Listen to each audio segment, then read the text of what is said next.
ৰাষ্ট্ৰীয় পৰ্যায়ত উজলিল অসমৰ অন্য এজন যুৱক।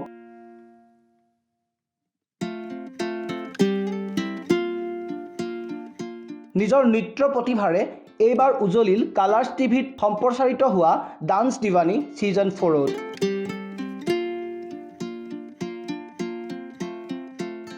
ধেমাজি জিলাৰ ডেকাপাম কুঁহিয়াবাৰী গাঁৱৰ হৈছে এই যুৱকজন।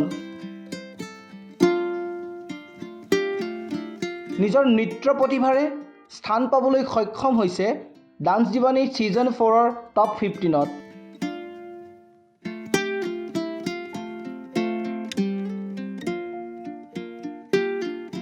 আৰু কঠোৰ পৰিশ্ৰম কৰি সিদ্ধাৰ্থ দৰ্জী নামৰ এই যুৱকজনে নিজকে উপস্থাপন কৰিছিল ডান্স দিৱানী ছিজন 4ত।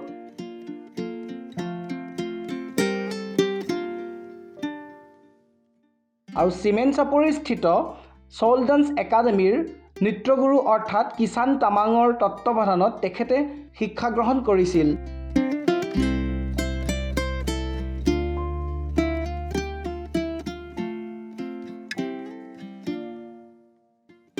নৃত্যগুৰু কিষাণ তামাং আৰু সিদ্ধাৰ্থ দৰ্জীৰ দুয়োৰ কঠোৰ পৰিশ্ৰমৰ ফলত তেখেতে এই স্থান পাবলৈ সক্ষম হয়।